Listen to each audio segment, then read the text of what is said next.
This show is sponsored by BetterHelp Online Therapy. Visit betterhelp.com/Padilla because sometimes existing is exhausting. My name's Anthony Padilla, and I spend a day with people who suffer from chronic pain. Cigarettes being burned into my stomach, an ice pick repeatedly being chiseled into my skull, a blowtorch burning my chin with metal clamps ripping me apart. All descriptions that barely convey the persistent pain that people here today experience on a normal basis. By the end of this video, we'll find out if striving to shift their mental perspective to accept pain and thrive regardless has equipped them to face all the struggles that life throws at them with ease, or if this tormenting pain, especially when it's invisible, has left them feeling isolated and trapped in a world of incessant agony.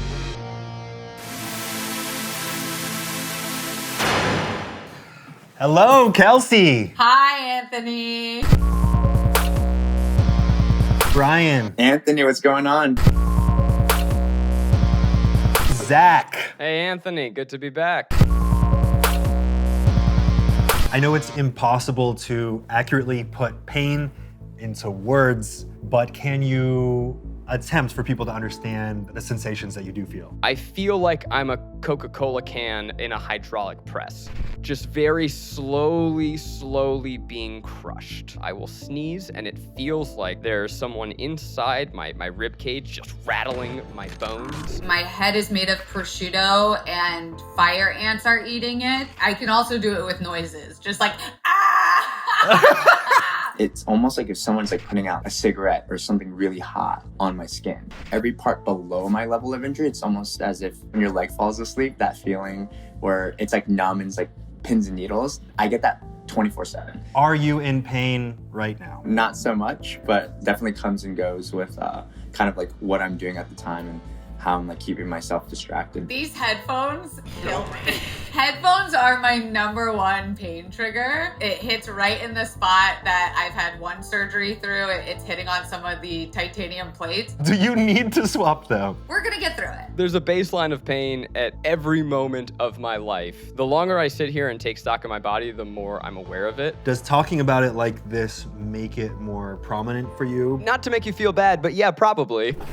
I'm not gonna make Zach feel worse than he already does. Anthony, no, come back, please. I don't mean Do you want me it. to hurt you? Do you want me to hurt you? Yes, Daddy. How long have you been feeling these pains? I got injured when I was 19 snowboarding. So coming up on 13 years, I was paralyzed from the waist down. And then that led to a lot of complications with not like just back pain, but more like the neuropathic pain. I've had some form of AS since middle school. You've heard old men say that like their bones ache when the rain's coming. That was me at age 12. 7 years ago, I had surgery to correct a jaw issue, and during the surgery, there was a nerve injury made by the doctor, and here we are!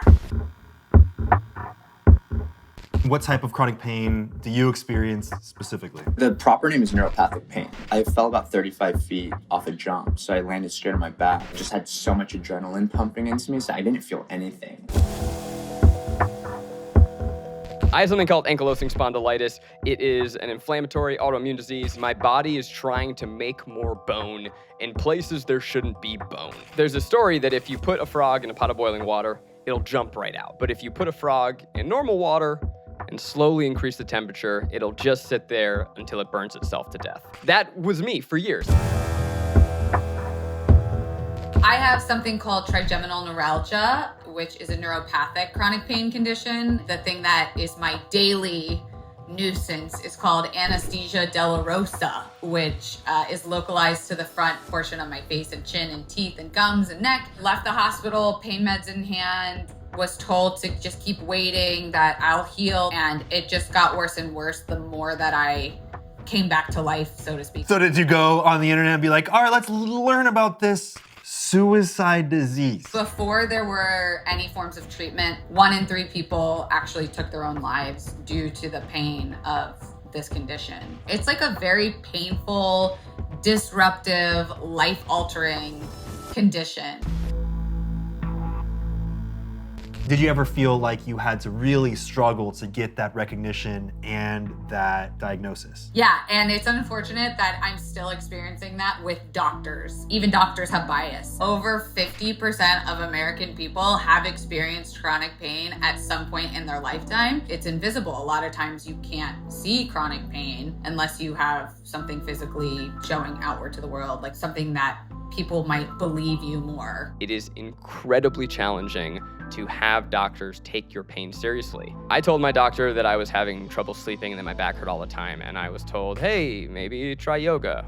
Well, yeah, you're like not in great shape. Maybe you should work out a little more. He just told me to take ibuprofen. And I'm like, dude, don't you see that I'm like talking about this every time I see you? I literally screamed at this guy at the doctor's office. I'm like, I'm not sleeping. I fucking hurt all the time. This is crazy. You have to fucking do something. To get a diagnosis was so affirming. It meant that this was real, that there were others that had gone through the same thing, and that there was a roadmap. A professional who does this for a living said, oh, there's no doubt you have trigeminal neuralgia and anesthesia dolorosa. I was like, I can say from experience that it makes you unhuman. Having a flare, I drove to one hospital who wouldn't see me, drove to another hospital who hooked me up, feeding me meds, and they were telling us there is no opiate that is going to take away this pain. We just have to wait it out. And I'm thrashing, like almost gonna punch a nurse. I'm hallucinating because I hadn't slept for 48 hours. There's no words to describe that mind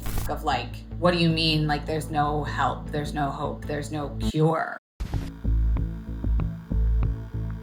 Have you had to go through a period of mourning that loss, that different life that you now have to live? The idea that you can't be the same person anymore. That is so terrifying, and there's a phase of denial. You really do have to go through a very long process of recognition and acceptance that your life is not the same anymore. Never in a million years would I ever think that something I loved I could get hurt from.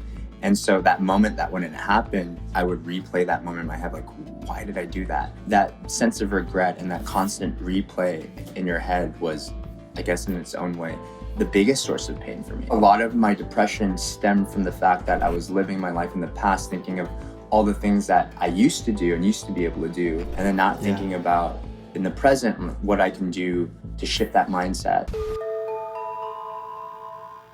When you deal with something so chronic, like the pain that you're experiencing, do you ever get used to it? I understand the patterns. I expect it. It's becoming more predictable, but you don't get used to hurting. You don't wake up one day and go like, oh, I know you. You're fine. Come on over, bud. How are you able to remain positive? How are you able to find that light in your daily life? Because life sucks if you don't. At the end of the day, you are your own responsibility because no one else is gonna help you. So how you live your life is your choice. You only get one of these. While I'm on this blue marble floating on a rock in space, like, yeah, I'm gonna try and have fun and do the things that make me happy. Do you ever feel obligated to prove that you are in pain, that you're actually in pain to people who can't see it? If I'm not talking about it, I'm in pain. If I'm vocalizing it, that means something's really going wrong. I don't look sick, and I don't look disabled. I am. I need to remind even the closest people in my life sometimes that, hey, I have limited energy in the day. There are things that I can't do.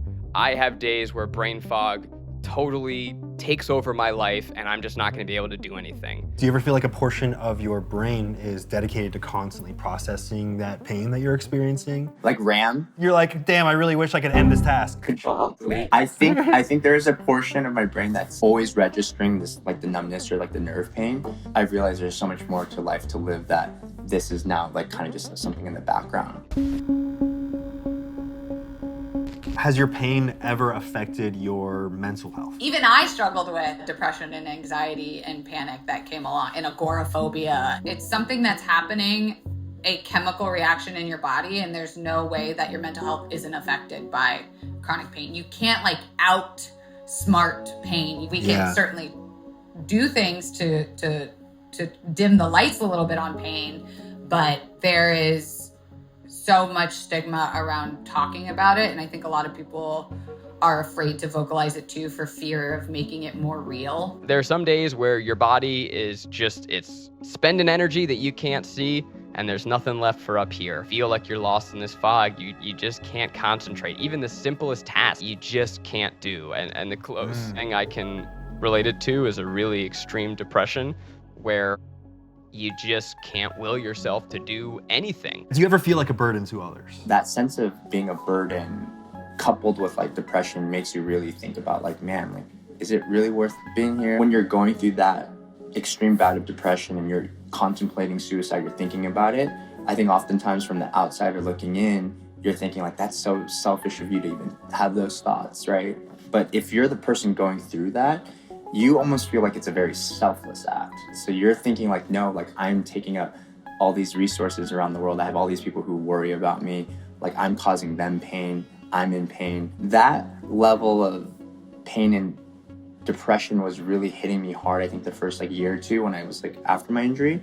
And I think masking that with drugs and stuff like that was, you know, an escape. I am not good at keeping people up to date, my family especially, and they get really mad at me. When I made my first video about AS, they're like, I'm sorry, what the fuck? You didn't tell us this. They had no idea your pain was that bad or constant? I put up certain boundaries in my relationships because it's really tempting, right? With my fiance, every time I'm in pain to complain and to ask for help. And there's the temptation to turn her into a caretaker. That doesn't mean that I don't tell her how I'm feeling. Doesn't mean that I don't tell her when I'm having a shitty day. But I have a support system of other spoonies of people with chronic pain that I can text and talk to about some of the specifics so that I'm not just venting to one person all of the time. I've had no choice but to understand how pain works scientifically, to understand that I, as a person, can turn the alarm bells off and try and comfort myself. When you experience pain, you touch a hot stove, your nerves pick up on that heat. They know it's too hot, it's gonna damage the body, so it sends receptors through cells that hit your spinal cord that go up to your brain. And your brain is the thing that actually recognizes the pain and goes, oh, that's too hot. Let's send a signal down the arm to say, hey, you should move that arm. But what happens with chronic pain is that you could be touching a pillow and your receptors will go, uh-oh, this is hot, this is dangerous. Let's send those signals back up to my brain again. And brain's going, oh yeah, I remember that because I've had pain there before. So our brains are essentially getting stuck in a feedback loop of danger, fear, pain when we experience chronic pain. To say that the pain starts in the brain doesn't mean that the pain is not real at all. But I almost feel like it's controversial to say it, even though science proves it. Well, because it makes you feel fucking crazy. If you tell someone, like, just think your way, you're like, eat my ass. Like, there's no way I'm gonna think positively out of this pain flare. Like, in the thick of it, no way. Mindset does have the ability to take away a small amount of pain. 100%. And I encourage people that feel like that's not true to like dive into that thought of why do you think that that's not true? Really getting more into the science and the weeds of these things makes it more understandable for me to then put it into actual practice to my life.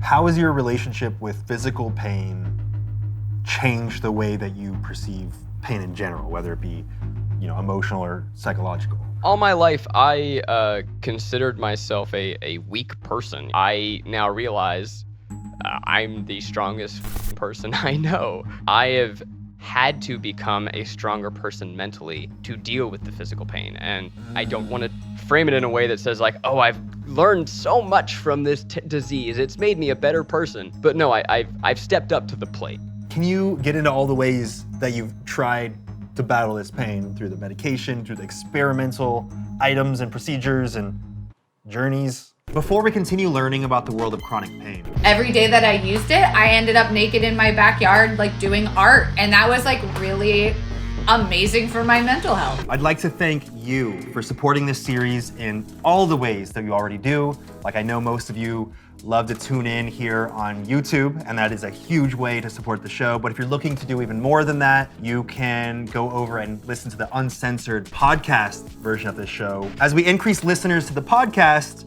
we are actually finding that we're able to expand this entire series in a ton of different ways, and it is a huge help. But if you're just looking for a quick way to support, we'll reinvest every single penny of the sales of our U2's figure, which you can get by using the link down in the description below. And of course, this series is made possible by our sponsors, like BetterHelp. If you've been keeping up with this series, you know that therapy has been really beneficial in shaping who I am today, by allowing me to have empathy for my younger self and therefore understand who I am today a little more. But therapy can be customized to whatever feels right for you and can be useful in providing tools to help with motivation or feelings of depression, anxiety, stress, insecurity, or whatever else you might specifically need. BetterHelp has been continuing to improve throughout the years and screens all their therapists to ensure that they have experience and that they're licensed and certified, and provides customized therapy that offers video, phone, and even live chat sessions with your licensed therapist, so you don't have to see anyone or speak over the phone if that's not something that you're entirely comfortable with. As many of you know by now, therapy can be expensive, and the price of finding a therapist that you like and connect with can be overwhelming, which is why BetterHelp offers a more affordable alternative to in-person therapy, where you can start communicating with your licensed therapist in less than 48 hours. So thank you to BetterHelp, who are giving I Spend a Day with viewers and listeners of the podcast 10% off their first month at betterhelp.com/Padilla. That's betterhelp.com/Padilla. Now, back to the world of chronic pain. Can you get into all the ways that you've tried to battle this pain through the medication, through the experimental items and procedures and journeys? Laser therapy, light therapy, I did crystal healing, nerve blocks, medications, acupuncture, neck stretcher. It's also really good for TMJ, people that have jaw problems. A lot of people clench their jaws when they sleep. This one I'll just like push and like lay my face on, and it's very spiky. For the last 3 months, I was making a video about trying psilocybin for chronic pain. Every day that I used it, I ended up naked in my backyard, like doing art. And that was like really amazing for my mental health. So it didn't necessarily help your physical pain, but it did help your mental health. Still a win in my book. I take a medicine. I'm on my 5th one. It's a little shot in my tummy, either once a week or once a month. I have a nerve medicine. I take CBD every single day. I smoke weed. I take ibuprofen on the days where the CBD doesn't work well enough. I have so many toys and gadgets. Kelsey and I, who's in this video, we came this close to going to a mansion in Mexico for a shrooms retreat. I'm gonna take shrooms every 5 days for like 3 months. Oh. Sounds fun. Might still do that. Sure. Just recreationally. It might help, or if my videos get really weird, you'll know why. And that's just Zach without pain. If you can't handle me at my neck pain, then you don't deserve it. When you have chronic pain, you are willing to try anything and everything, because if there's even a 1% chance it works, or if it even improves you 1%, that's something I'm willing to do. You've said many times that you refuse to allow your pain to be your entire identity. I am so much more than my fucking pain. I am a producer, I am a writer, I'm a content creator, I'm a comedian, I am a girlfriend, I am a daughter. I do give amazing head despite what the world has thrown at me. Like, there are so many things, right? Gotta say it. I have to know that I am more than this thing that has taken up so much of my life and physical experience. Every decision I make in a day is defined by my pain. That said, I don't let the pain define me and what I care about and what I believe and who I am and how I feel, because that's the one thing I can control. It controls my body, I control my mind, so I say, pain, f you, I'm in charge, let's watch some Yellow Jackets. For anyone watching who's experiencing chronic pain, whether it be something similar to you, whether it be something physical or even just chronic emotional, psychological pain, is there anything that you want to say to them? You can start over and over and over and over again on your healing journey. You are never stuck. You are never forced into a feedback loop or pattern of unhealthiness, and you have got to take care of yourself before you can take care of everyone else. What do you think is the biggest misconception about people who experience chronic pain? That we're incapable of experiencing full physical, emotional lives, that we're supposed to be confined to a bed or depressed all the time. And that's just not true. All right, you got 5 seconds to shout out or promote anything you want directly into your camera. Go. Check out Neuro. We make functional gum and mints. Started the company with my best friend. We make supplements in gum and mint form that help promote a healthy body and mind. Listen to disabled people. Kelsey down on all the things. Buy my book. Listen to my podcast. Guys, if you're here, if you're watching, give this channel a subscribe. Look, Anthony's working hard. He's doing a good thing here. He doesn't have to do this. Let's be clear, Anthony could definitely do much easier content and probably still make a decent living. Yeah, have you ever heard of slime? It's cool, it squishes. I don't know if you realize that like you're putting in way more effort than you need to. You're telling me that I could do less? Oh, you could coast so easy, my man. You could just fucking do some bullshit and probably make enough. Well, there you have it. I spent a day with people who suffer from chronic pain, and I feel like I have a much better understanding of the connection between mind, body, and pain. While completely escaping chronic pain may never be an option, they found the ability to adjust the way they process and react to it. And it goes without saying that everyone experiences some sort of mental or physical pain, and you never truly know what's going on behind the scenes.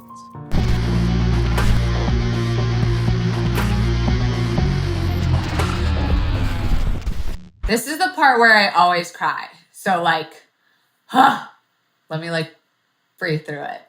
I mean, yeah, take your time. And my nipples get hard when I cry. It's so awkward. Like, people are always like, is she horny? It's a good thing you're wearing a baggy shirt. No, everyone should have access to this. Everyone needs to see this. Everyone